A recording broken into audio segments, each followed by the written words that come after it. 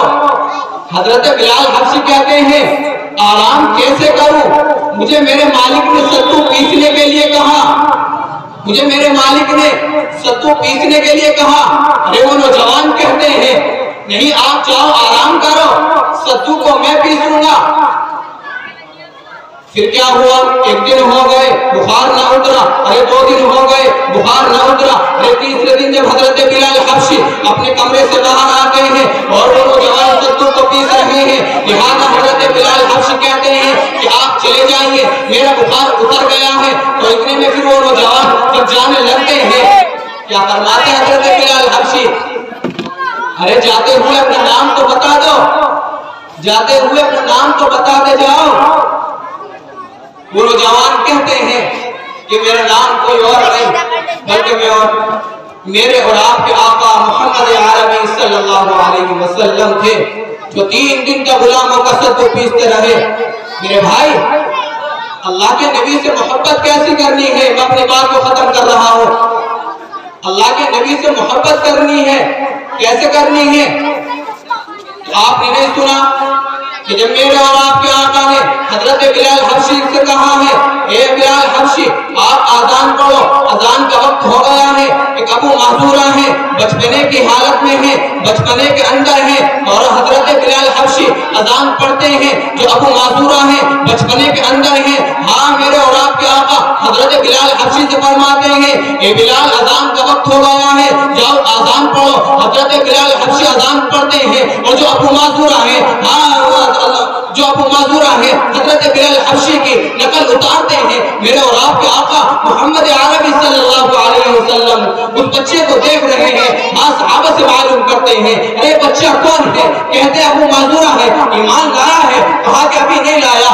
ہاں جیسے اذان پوری ہوتی ہے، ہاں ابو معذورہ کو میرے اور آپ کے آقا محمد عربی صلی اللہ علیہ وسلم صحابہ سے کہتے ہیں کہ اس بچے کو میرے پاس لے کر کے آئیے۔ ہاں حضرت بلال حبشی صحابہ کی جماعت اس بچے کو دوڑ کر کے پکڑ لیتی ہے۔ جب میرے اور آپ کے آقا کے پاس پہنچتے ہیں لے کر کے، ہاں میرے اور آپ کے آقا کہتے ہیں اے تیرا نام کیا ہے؟ کہتے ابو معذورہ ہے، ایمان لایا ہے؟ کہا کہ نہیں لایا۔ ہاں میرے اور آپ کے آقا فرماتے ہیں کہ آپ جس اذان کی نقل اتار رہے تھے وہ اذان دوبارہ پڑھ کر کے سنائیے۔ ہاں میرے بھائی، جیسے حضرت بلال، جیسے ابو معذورہ اذان پڑھتے ہیں، ڈرتے ڈرتے کان میں انگلی دیتے ہیں، ڈرتے ڈرتے کان میں انگلی دیتے ہیں، جیسے اذان شروع کرتے ہیں، جیسے اذان پوری ہوتی ہے، میرے اور آپ کے آقا کو وہ اذان اتنی پسند آتی ہے کہ میرے اور آپ کے آقا اس بچے پر اپنا ہاتھ رکھ دیتے ہیں۔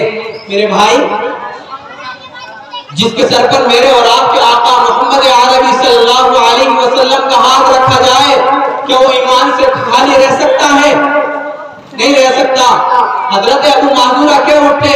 اشہد ان لا الہ الا اللہ واشہد ان محمد رسول اللہ۔ میں بتانا کیا چاہتا ہوں او نبی کے عاشقوں، حضرت ابو معذورہ ارے بچپنے کے اندر ہیں لیکن بال نہیں کٹواتے، ارے جب جوانی کی طرف آتے ہیں لیکن بال نہیں کٹواتے، ارے یہاں تک کہ بڑھاپے کی حالت ہو گئی لیکن بال نہیں کٹواتے۔ صحابی کہتے ہیں اے ابو معذورہ تم ان بالوں کو کیوں یہ قدر والے تھے؟ آج میرا نوجوان کیا بتاتا ہے، ادھر سے بال کٹوا کر کے اور ادھر سے بال کٹوا کر کے بتاتا یہ نیا فیشن آیا ہے۔ تو حضرت ابو معذورہ کہتے ہیں ارے میں ان بالوں کو کیسے قدر والوں کہ جس پہ میرے اور آپ کے آقا، کہ جس پر بچپنے میں میرے اور آپ کے آقا محمد عربی صلی اللہ علیہ وسلم کا ہاتھ رکھا ہوا ہے۔ یہ تھی آقا سے محبت، یہ تھی صحابہ سے محبت۔ اللہ ہم سب کو ان چند باتوں پر عمل کی توفیق دے دے۔ آمین وآخر دعوانا الحمدللہ رب العالمین۔ ماشاءاللہ۔